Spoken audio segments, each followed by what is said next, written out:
तो भारतीय बाजारों के अंदर आज एक अच्छा अपमूव आता हुआ दिखाई पड़ रहा है, खास तौर से ब्रॉडर मार्केट्स के अंदर। अगर आप फ्रंट लाइन इंडेक्स देखेंगे तो वहाँ तो वॉलेटिलिटी है, चाहे निफ्टी हो या सेंसेक्स हो या निफ्टी बैंक हो, वहाँ वॉलेटाइल सेशन है। लेकिन ब्रॉडर मार्केट्स के अंदर ज़्यादा खरीदारी है।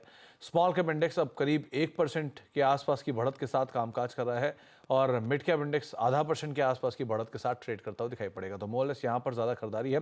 इंडिया विक्स जो कि 1.5% पौने 2% ऊपर अभी ट्रेड करता हुआ दिखाई पड़ रहा है। ये एडवांस डिक्लाइन है 1350 शेयर बढ़ने में और करीब करीब 996 शेयर गिरावट के साथ कामकाज कर रहे हैं। हालांकि ये एडवांस डिक्लाइन और बेटर था थोड़ी देर पहले, लेकिन अब फिर भी एडवांसेस के फेवर में भी कामकाज करता हुआ आपको दिखाई पड़ेगा। बातचीत करेंगे हम कुछ और जानकारों से भी और मार्केट्स को लेकर भी उनसे उनकी राय लेंगे। लेकिन उससे पहले आप एक बारी जरा कुछ कंट्रीब्यूशंस के ऊपर नजर डालिए, किस तरह से मार्केट्स में कंट्रीब्यूशन देखने को मिल रहा है। खासतौर से अगर आज निफ्टी के की कंट्रीब्यूटर के ऊपर नजर डाली जाए तो आज बाजार में मेजरली मार्केट्स में जो कंट्रीब्यूट कर रहे हैं उसमें हैवी वेट्स है, जिसमें भारतीय एयरटेल, रिजल्ट्स और कॉन कॉल का इंपैक्ट यहाँ पर दिखाई पड़ रहा है। एचडीएफसी बैंक करीब करीब 13 साढ़े 13 अंकों का कंट्रीब्यूशन यहाँ से देखने को मिल रहा है। इसके अलावा इन्फोसिस करीब 9 अंकों के आसपास का कंट्रीब्यूशन यहाँ से आ रहा है और टेक महिंद्रा भी 5 अंकों के आसपास का कंट्रीब्यूशन यहाँ से भी आता हुआ दिखाई पड़ रहा है। आज नेगेटिवली कंट्रीब्यूट कर रहा है आईसीआईसी बैंक, करीब 13 साढ़े 13 अंकों का नेगेटिव कंट्रीब्यूशन यहाँ से आ रहा है। एसबीआई की तरफ से 12 अंकों का नेगेटिव कंट्रीब्यूशन है और रिलायंस और मारुति दोनों की तरफ से करीब 11 से 12 अंकों का कंट्रीब्यूशन देखने को मिल रहा है। जतिन गेडिया हमारे साथ मौजूद हैं बाजार पे बातचीत करने के लिए। जतिन जी नमस्कार, स्वागत है कार्यक्रम में। पहले तो मार्केट्स पे एक राय आपकी चाहूँगा कि बाजार तो वॉलेटाइल है लेकिन ब्रॉडर मार्केट्स थोड़े स्टेबल हैं। सो कैसे रीड कर रहे हो आप इंडेक्स को अभी? Good afternoon Sumit ji. तो हमारा जो शेरखान रिसर्च टीम का व्यू है कि कहीं ना कहीं जो बाजार में हमने 1000 पॉइंट का करेक्शन देखा था, उसके बाद जो हम एक पुल बैक मोड में है या रिट्रेसमेंट मोड में है ऐसा कह सकते हैं। मेरे को लगता है कि अभी तक वो रिट्रेसमेंट मोड कंप्लीट नहीं हुआ है। आई थिंक के ऊपर में 22,420 22,500 का और एक एक अपमूव अभी भी पेंडिंग है। इसके लिए मैं करंट लेवल्स पे जो वॉलेटिलिटी हो रही है उसमें ज्यादा सेल करने की सलाह नहीं दूंगा। इनफैक्ट यहाँ पे जहाँ पे भी अराउंड 22,100 22,080 के आसपास जो मुझे थोड़ा एक बाइंग पोजीशन बनाने की मैं सजेशन दूंगा। मेरे को लगता है 22,000 जब तक इंटैक्ट है, मेरे को लगता है ऊपर में 22,420 से 500 तक के लेवल्स हमें निफ्टी में देखने मिलने चाहिए। इसके लिए लॉन्ग साइड की तरफ ट्रेड लेने का सजेशन रहेगा 22,000 के स्टॉप लॉस के साथ। टारगेट 22,420 और 500। बैंक निफ्टी की अगर जो मैं बात करूं तो बैंक निफ्टी में एक कंपैरेटिवली थोड़ा कम रिट्रेसमेंट हमें देखने मिला है, लेकिन हमें लगता है कि कहीं ना कहीं उसमें भी एक अपसाइड की तरफ एक लेग पेंडिंग है जो 48,000 48,200 तक बैंक निफ्टी को लेके जा सकता है। इसके लिए जो करंट वीकनेस है उसे मैं बाइंग करने की सलाह दूंगा। 47,300 का एक स्टॉप लॉस लगा के लॉन्ग जाने की सजेशन रहेगा 48,000 48,200 के टारगेट के लिए। तो Jatin sir, individual stock wise कहाँ पर आपकी नज़र है, कहाँ पर आप लॉन्ग हो या कोई शॉर्ट पोजीशन भी है क्या? हाँ नहीं, दोनों ही हमारे जो सजेशन रहेगा वो लॉन्ग साइड की तरफ ही रहेगा।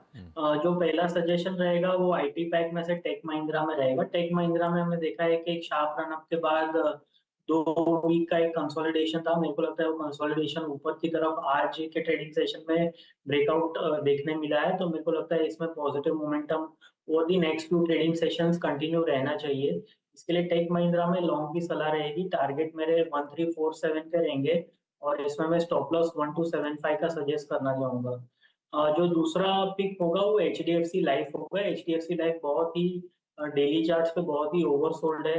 अर्ली चार्ट्स पे एक 5 वेव एडवांसिंग स्ट्रक्चर है, ट्रेंड रिवर्सल का संकेत है, short term bottom in place है। इसके लिए मैं एचडीएफसी लाइफ में लॉन्ग करने की सलाह दूंगा। 550 का स्टॉप लॉस रहेगा और टारगेट मेरे 582 और 594 के रहेंगे। तो एचडीएफसी लाइफ लॉन्ग साइड पर आप इसे देख सकते हैं और दूसरा टेक महिंद्रा, इन दोनों को आप लॉन्ग साइड पे देखेंगे। टेक महिंद्रा एचडीएफसी के केस में टेक महिंद्रा में 1347 1348 के टारगेट्स रहेंगे। 1275 का एक स्टॉप लॉस यहाँ पर मेंटेन करेंगे और एचडीएफसी लाइफ में 582 594 के टारगेट्स के लिए आप लॉन्ग जाएंगे। 550 का एक स्टॉप लॉस यहाँ पर मेंटेन करेंगे। तो ये कुछ स्टॉक्स इनके ऊपर आप अदरवाइज फोकस करेंगे। अब कुछ मिड कैप स्टॉक्स के ऊपर भी रुक कर लेते हैं। मिड कैप इंडेक्स वैसे तो आज थोड़ा सा आउट परफॉर्म कर रहा है कंपेरेटिवली फ्रंट लाइन इंडेक्स के, और इस आउट परफॉर्मेंस के बीच में कौन कौन से स्टॉक्स पार्टिसिपेट कर रहे हैं, एक बार उन पर नज़र डाल लेते हैं। सबसे पहले मिड कैप के कुछ टॉप गेनर्स के ऊपर अगर नज़र डाली जाए तो आज मेजरली मार्केट्स में पार्टिसिपेशन आ रहा है रियल्टी स्टॉक्स के अंदर, जहां पर Puravankara, Mahindra life space, Godrej properties, DLF यहाँ पर खरीदारी देखने को मिल रही है। इसके अलावा सरकारी बैंकों में थोड़ी बहुत बिकवाली है। केनरा बैंक कल एडजस्टमेंट था और आज 5-5.5% नीचे है। बैंक ऑफ इंडिया 2.5% नीचे, बैंक ऑफ महाराष्ट्र 1% नीचे, यूको बैंक करीब करीब 1% के आसपास की बिकवाली यहाँ पर देखने को मिल रही है। रियल स्टेट स्पेस के अलावा मतलब मिड कैप में सबसे बड़े टॉप गेनर्स में आपको ओबरॉय रियल्टी दिखाई पड़ेगा, जो कि रियल स्टेट के टॉप गेनर्स में भी है। पीबी फिनटेक 4% ऊपर, एपीएल अपोलो 3% ऊपर और अपोलो हॉस्पिटल यहाँ पर भी खरीदारी का दौर बनता हुआ दिखाई पड़ रहा है, करीब करीब 0.5% की बढ़त है। मिड कैप में गिरने वाले शेयरों में बंधन बैंक 5.5% नीचे एक कामकाज कर रहा है। मैनकाइंड फार्मा नंबर्स के बाद 5% नीचे है। एचपीसीएल 2% नीचे और पीआई इंडस्ट्री करीब करीब 2% के आसपास की बिकवाली यहाँ से भी आते हुए दिखाई पड़ रही है और थोड़ा सा प्रेशर यहाँ पर देखने को भी मिल रहा है। बंधन बैंक में नंबर से पहले थोड़ा सा प्रेशर बनता हुआ दिखाई पड़ रहा है। जतिन सर, रियल स्टेट में से ओबरॉय रियल्टी, डीएलएफ, इनको कैसे रीड कर रहे हो आप? देखिए अगर जो मैं ओबरॉय रियल्टी की बात करूँ तो उसमें डेफिनेटली कोई गुंजाइश नहीं है, स्ट्रॉन्ग काउंटर है। लेकिन अगर जो मैं डीएलएफ की बात करूँ तो थोड़ा अंडर परफॉर्मिंग रहा है स्टॉक थोड़े दिनों से। मेरे को लगता है इसमें भी एक पुल बैक आने की बहुत ही अच्छी गुंजाइश है, क्योंकि एक क्रूशल अपने प्रीवियस स्विंग लो के सपोर्ट के आसपास आ गया है। अगर जो डेली चार्ट्स पे देखूं मैं 820 815 एक स्ट्रॉन्ग सपोर्ट है फॉर डीएलएफ। मेरे को लगता है कि करंट लेवल्स पे किसको अगर जो एक थोड़ा रिस्क लेके लॉन्ग साइड की तरफ ट्रेड लेना है तो बहुत ही अच्छा रिस्क रिवॉर्ड है। ऊपर में मेरे को लगता है कि पुल बैक अगर जो आएगा तो 900 910 तक का एक स्ट्रॉन्ग अप्रूव हमें देखने मिल सकता है। इसके लिए comparatively between Oberoi and DLF, DLF has a good risk reward at current market price. तो ओबरॉय और अगर डीएलएफ की बात करें तो ज़्यादा बेटर रिस्क रिवॉर्ड जो है वो आपको डीएलएफ में दिखाई पड़ेगा, और फिर भी आप इसके ऊपर नज़र रख सकते हैं। आज स्ट्रॉन्ग मूव जो है वो अभी भी कैपिटल गुड स्पेस में है। पहले एबीबी के नंबर अच्छा है तो एबीबी चला, फिर सीमेंस के नंबर आया तो भी एबीबी चला, उसके अलावा आज हनीवेल के नंबर आया तो भी एबीबी में ही मूव है। सो एबीबी ये अमंग ऑल सबसे स्ट्रॉन्ग दिखाई पड़ रहा है। इसको कैसे रीड कर रहे हो आप? देखिए ये सब जो भी आई थिंक एबीबी के रिजल्ट 2 से 3 दिनों के पहले आए थे, और उसके बाद एक शार्प रन अप के बाद 2 दिनों का एक कंसोलिडेशन हुआ था और आज फिर से वो कंसोलिडेशन ऊपर की तरफ ब्रेक करके चल रहा है। तो मेरे को लगता है ये कहीं ना कहीं स्टॉक्स में अप ट्रेंड बहुत ही क्लियर है। जो भी करेक्शन आते हैं या स्मॉल कंसोलिडेशन आते हैं वो बाय आउट हो जाते हैं। तो ये सब स्टॉक्स में भले ही इनकी वैल्यू है 8,000 के आसपास, तो मेरे को लगता है कि लेकिन अगर जो परसेंटेज गेन्स में देखें तो यही सब स्टॉक्स चल रहे हैं। फिलहाल जो सेंटिमेंट है पॉजिटिव है ये सब स्टॉक्स में on the back of good result. So इसमें अगर जो करंट लेवल्स पे किसको एंट्री लेनी है तो मेरे को लगता है कि 8,000 का एक स्टॉप लॉस लगा के लॉन्ग किया जा सकता है 9,000 के टारगेट के लिए। ओके, तो 9,000 के टारगेट्स के लिए आप 8,000 के आसपास का एक स्टॉप लेके आप लॉन्ग साइड पे जा सकते हैं। 8,000 के करीब करीब कहीं मिल जाए तो वहाँ पर आप लॉन्ग जा सकते हैं इसमें। इसके अलावा आज एक पीएफसी, और क्योंकि यहाँ पर भी एक स्ट्रॉन्ग आउट परफॉर्मेंस है आरईसी के नंबर्स के दौरान, फिर खुद के इसके नंबर बहुत अच्छे आए तब खरीदारी, और आज फिर एक री रेट हो रहा है, स्टॉक करीब 4% 3% के आसपास का अप मूव यहाँ पर भी है। इसको कैसे रीड कर रहे हो आप? देखिए पीएफसी आरएसी जो पीएसयू पैक है, सीपीएससी पैक है, मेरे को लगता है कहीं ना कहीं बहुत ही स्ट्रॉन्ग अपमूव दिखा सकता है। मेरे को लगता है कि अगर जो मैं पीएफसी आरईसी इन पर्टिकुलर बात करूँ तो मेरे को आरईसी बेटर प्लेस्ड लगता है। इसमें जो एक शार्प रनर के बाद कंसोलिडेशन हुआ था, बेस बना है, और ये next leg of the up move के लिए अभी रेडी हो रहा है या तो इनफैक्ट स्टार्ट हो चुका है। तो जो 567 से लेके 575 तक का लेवल्स ये स्टॉक छू सकता है। इसके लिए बिटवीन पीएफसी एंड आरएसी मेरे को लगता है आरएसी बेटर बेट है। इसमें स्टॉप लॉस 517 का मैं सजेस्ट करना चाहूंगा लॉन्ग साइड की तरफ के ट्रेड्स के लिए। तो लॉन्ग साइड पे आप इसको भी देख सकते हैं। एक चोलामंडलम फाइनेंस और देखिए, क्योंकि आज ये भी अच्छी तेजी में दिखा रहा है, और जिस तरह से एनबीएफसी में अपमूव है उसी तरह का अपमूव यहाँ पर भी कैरी हो रहा है। 2-2.5% की तेजी है, डे हाई के आसपास है। यहाँ क्या करें? देखिए चोला फाइनेंस की बात करूं तो चोला फाइनेंस में ट्रेंड पॉजिटिव है, लेकिन एक हफ्ते से इसमें थोड़ा करेक्शन देखने मिला है। From the levels of 1340 to 1220। So लेकिन ये करेक्शन है, जो प्रीवियस अपमूव का करेक्शन है 20 डे के आसपास आके ये कंटिन्यूअसली एक बाइंग मोमेंटम दिखा रहा है। या तो 20 डीए में बुल्स डिफेंड कर रहे हैं, तो मेरे को लगता है कि कहीं ना कहीं ये जो लेवल है 1220 एक स्ट्रॉन्ग सपोर्ट है। मेरे को लगता है जब तक ये होल्ड करता है, इसमें एक फ्रेश लेग ऑफ अपमूव बनने की बहुत अच्छी गुंजाइश है, जो 1340 1360 के लेवल्स तक ये स्टॉक को लेके जा सकता है। इसके लिए 1220 का एक स्ट्रिक्ट स्टॉप लॉस के साथ लॉन्ग किया जा सकता है 1340 1360 के टारगेट्स के लिए। और चीज़ ये कमिंस को और देखिए, क्योंकि अभी मैं बात कर रहा था आपसे कैपिटल गुड स्पेस की, तो उसमें ये एक स्टॉक और है जहाँ पर आज एक अच्छे लॉन्ग बन रहे हैं डेरिवेटिव साइड पर, 1.5% के आसपास की तेज़ी है और इसी अंडरलाइंग स्टोरी को रीड भी कर रहा है ये। इसमें क्या करें?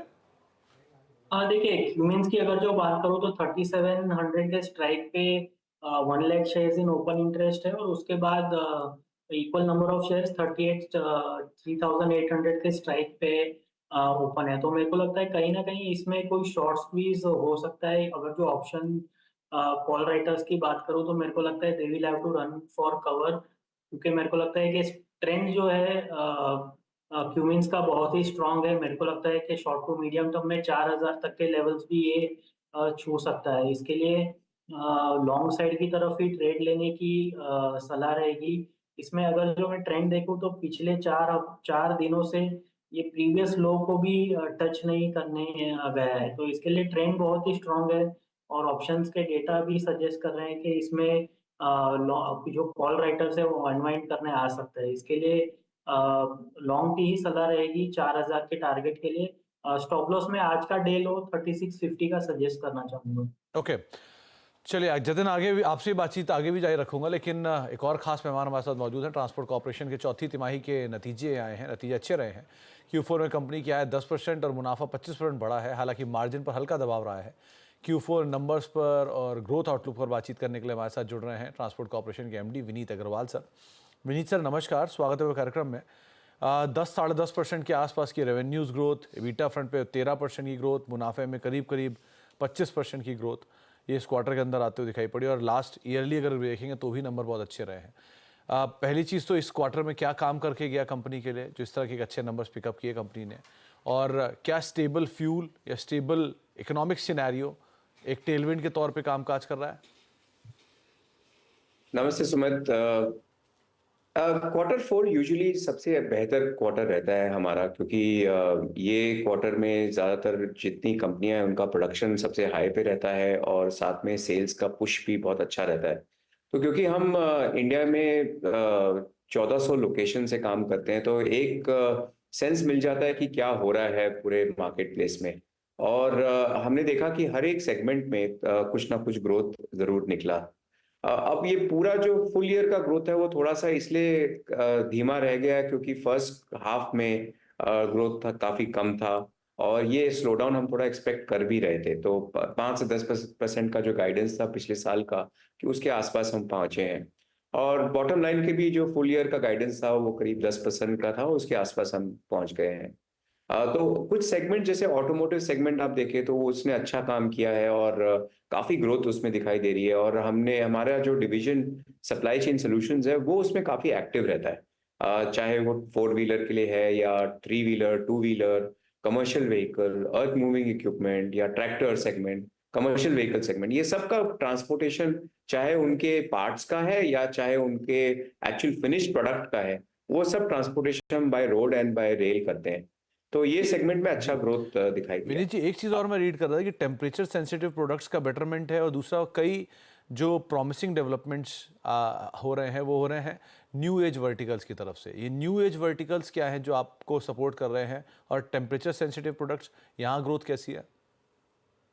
कोल्ड चेन जो है टेम्परेचर सेंसिटिव में अच्छा ग्रोथ है, बिकॉज आप देख रहे हैं कि आजकल जो खाना हम खाते हैं बाहर से ऑर्डर होता है, और कई रेस्टोरेंट्स में जो कोल्ड चेन की रिक्वायरमेंट है, डेयरी में कोल्ड चेन की रिक्वायरमेंट है, आपको केमिकल्स में कोल्ड चेन की रिक्वायरमेंट है।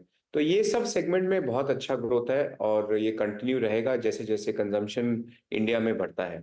सेकेंड चीज है जो अदर वर्टिकल्स की बात करें जिसमें ग्रोथ है, जैसे केमिकल्स है। अब केमिकल लॉजिस्टिक्स पहले एक तरीका से होता था जो ज्यादा ऑर्गेनाइज नहीं था।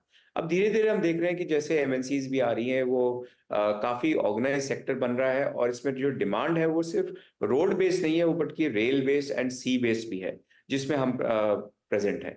तो ऐसे करके कई ऐसे न्यू एज वर्टिकल्स है, केमिकल्स है, डिफेंस है, इसमें हम देख रहे हैं कि काफी ग्रोथ की अपॉर्चुनिटीज है, और ये आ भी रही हैं।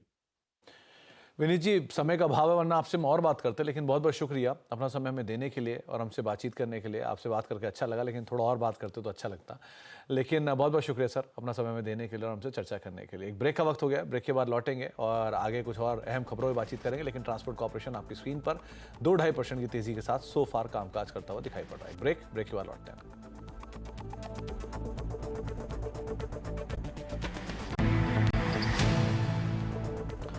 आप देख रहे हैं मिड कैप मंत्रा, और मार्केट्स के अंदर जो कामकाज है वो एक दायरे में ही है, लेकिन ब्रॉडर मार्केट्स यानी मिड कैप स्मॉल कैप में खरीदारी थोड़ी कम जरूर हुई है, लेकिन अभी भी खरीदारी के साथ ही वहां पे कामकाज हो रहा है। निफ्टी डोल ऊपर आ चुका है। मिड कैप स्मॉल कैप के अंदर थोड़ी सी हायर लेवल से बिकवाली है, लेकिन अभी भी हरे निशान में कामकाज हो रहा है।